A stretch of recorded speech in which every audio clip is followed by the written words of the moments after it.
Alright, how are we doing? Kenshi here, bringing you episode 17 of Kenshi, Age of Blood and Sand Iron Man playthrough. Let's hope this episode starts a little bit better than how our last episode started. No, it hasn't. Alright, we're already one hiver down. That's a good start. At least we got a materials trader here. Hasn't really got anything we want, but the building materials will help us get this station house up a little bit quicker. The plan for the station house is we're going to use that for most of our smithing. What that means is if I have all of my smiths together, they are going to be easier to protect. I know it's by the road, which is where most of the enemies come through, but having my smiths in one place is going to be easier. And for whatever reason, I generally look up when I'm at my base instead of looking down, so if it's there, I'm going to be able to see things coming to it sooner than later. First thing we've got to do is start up our research, so we're going to put our research desk down, our storage for research and storage for broken research. We've sent Lidus off to the Black Desert City. He's going to go on a little looting run for extra prosthetics because most of my hivers are missing limbs in one form or another. So we've got to get that sorted so our guys can get back to producing what they need, and also so my fighters can actually fight, because at the moment I'm quite a few guys down, but this hopefully will give us a bit of an edge for the moment being. For our hivers, these prosthetics are going to be a nice upgrade because the prosthetics firstly give you bonus stats, and they also have more hit points than what your standard limb would have, so they make your hives better the more prosthetic limbs they have, so long as you balance them, because some will take away stats and some will add. So if you balance them, or you can just get well-rounded ones like dread limbs. Don't have the most hit points, don't have the best boosts to stats, but they are a nice mixture of everything, and also they just look pretty smart. So dread limbs are like my #1 priority if I can get them. If I can't, not an issue, I'll make do with other things, because having limbs is always better than not having limbs, even though you'll get negative effects. But things we've got to look out for is we're going to be wanting to swapping out to hyper alloy limbs later on when we can get our own fabrication up for it. They require a lot of CPU cores, and also what else requires CPU cores? Healing pods. So we'll get the healing pods set up first, and then we'll look into the hyper alloy prosthetic limbs, but they're super expensive and difficult to make. So you could spend days in time just trying to find the CPU cores that you'll need to build them. And then also where they're being built, there's no guarantee that they're going to be of amazing quality. But when you do get them and they are good quality, they are insane. Super ridiculously insane. So we're going to keep an eye out for them. Even like shoddy grade ones are like better than any other limb in the game. So by the time you get up to masterwork, if you even get that lucky, because you can produce that many, you just have like super god tier prosthetics, but you have to spend a lot of time looking for the resources to get them. So I think it's a nice balance. So we've already managed to get Lidus to come back. Lidus is back and he's handed out the prosthetics to everyone that needs them. There's still going to be a few people that need them, but that's not an issue right now because we've got Lidus going back to the Black Desert City to get some more prosthetics for us. We've also taken Phobo and we've sent him across to the Adventurers Guild. We're sending him to the Adventurers Guild for no lack of a better term, but to get another Adventurers caravan to come to our way so we can get some more recruits. Recruits that we desperately need is we need more smiths and we need more labourers.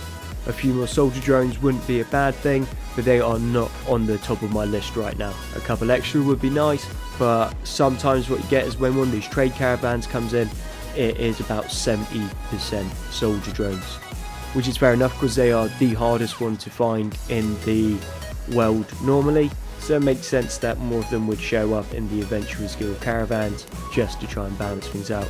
But right now I'm not really in the situation where I can run out and start attacking other places, because we keep getting attacked, things keep going wrong, and I can't really risk Lidus or Ray venturing too far away that they can't come back and defend the town if needed.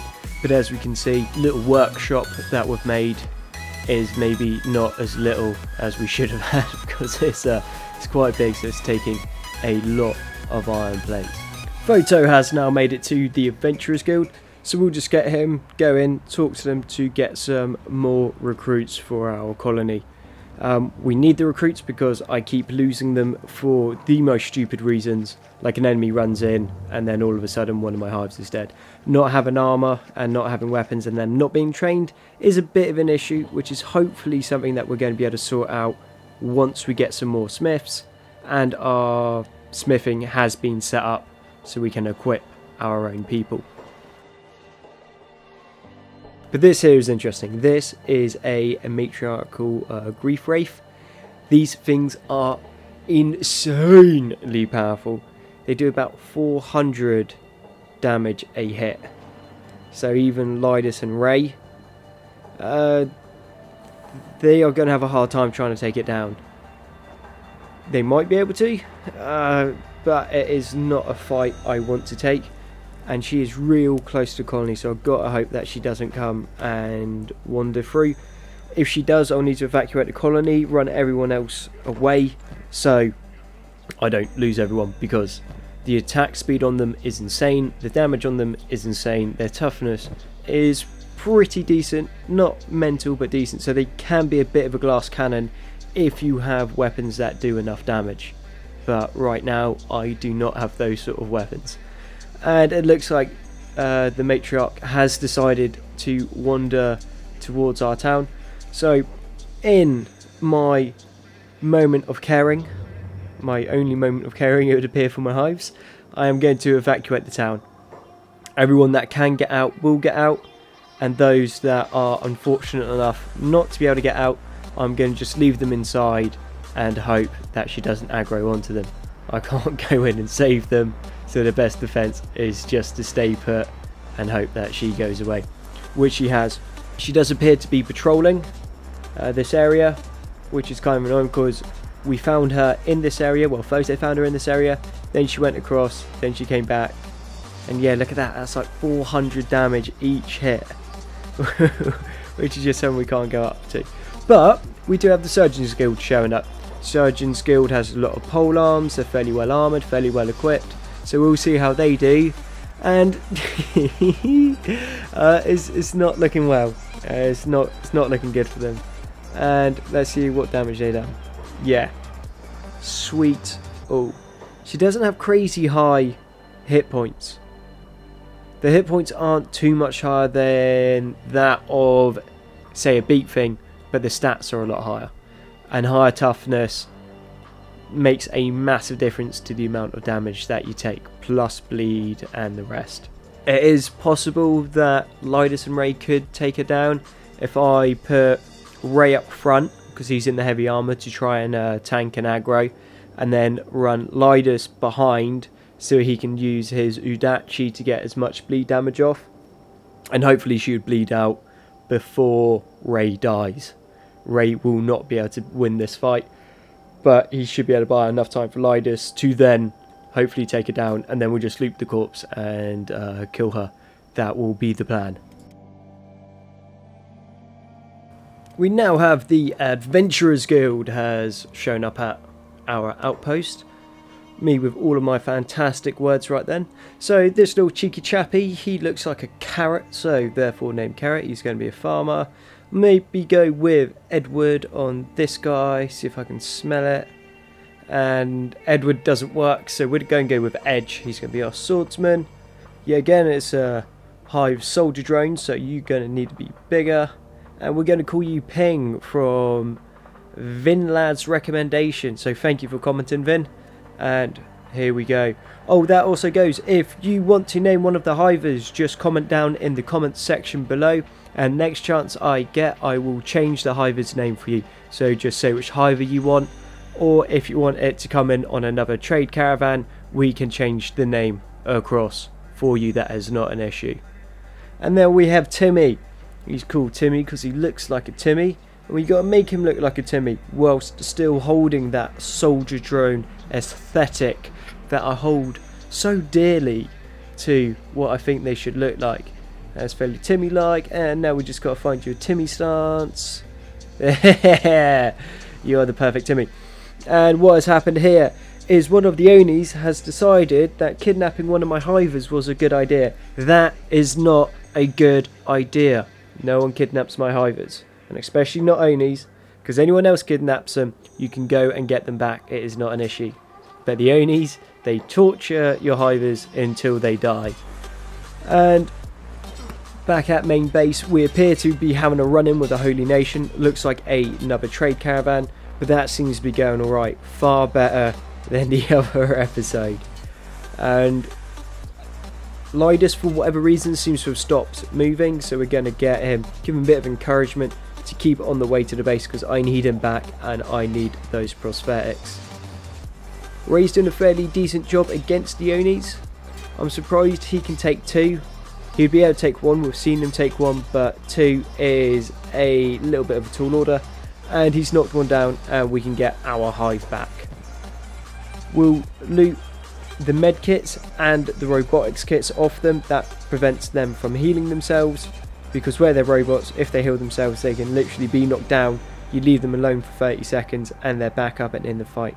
The weapons that these guys are using have decent bleed damage and also good blunt damage, so they're able to get through my samurai armor not super effectively, but more so than a cutting weapon, which is a bit annoying. So Lydus is taking a bunch of damage, but I want to take out the one that's on the ground first, just because it will get back up and it'll also try to steal my hive, and that is not allowed. So we've got to make sure they know that.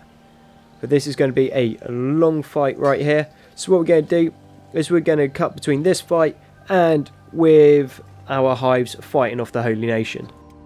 Well, that was slightly anticlimactic. The hives managed to deal with the Holy Nation, which really surprised me.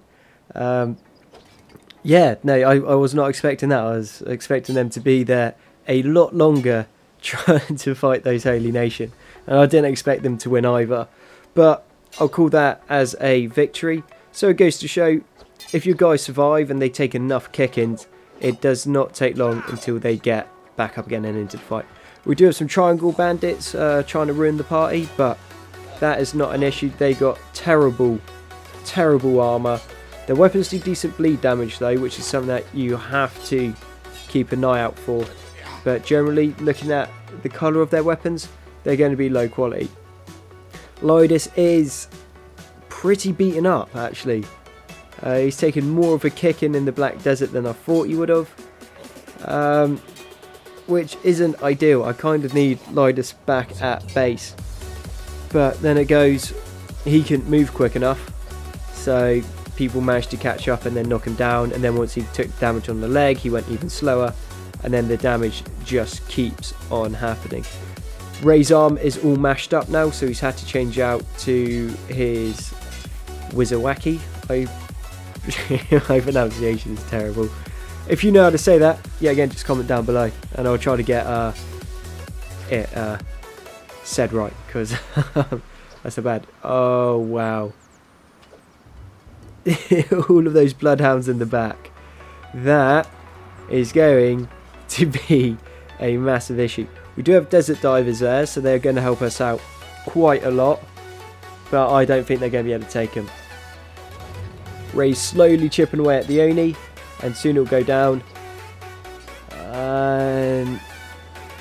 Okay, wow. We got a bunch of starving bandits coming in. Not... there is a lot of them there. Not a crazy amount, but a lot of them for Lydus to... Ray to take by himself. And I'm not sure how much food Ray has. So there's a pretty decent chance. Oh man, they do not stop, do they? But he might actually starve before he gets knocked down or takes all these guys out. But he's doing decent damage. It's only going to take a couple hits to take each one of them down. Spitballing, well, like 100 odd there. So that's like 200 odd attacks. Then he's got his 5 attack slots filled, all being attacked. Trying to math hammer how long that will take. And my conclusion is a long time. So I want this fragment axe, but I don't want to leave any of the limbs behind. I'm not taking the fragment axe. And the desert divers are fighting the bloodhounds, and the bloodhounds are being nightmares. A very easy enemy to underestimate, these bloodhounds, but they are super annoying. Good damage, good attack, good speed. Ray is still tar pitted against all the Southern Bandits, and we have the Bandits' Revenge coming in. Okay, we're spread pretty thin here, so I think this is a good time to end the episode. So thank you very much for watching. I've been Konzi, and I'll catch you on the next one.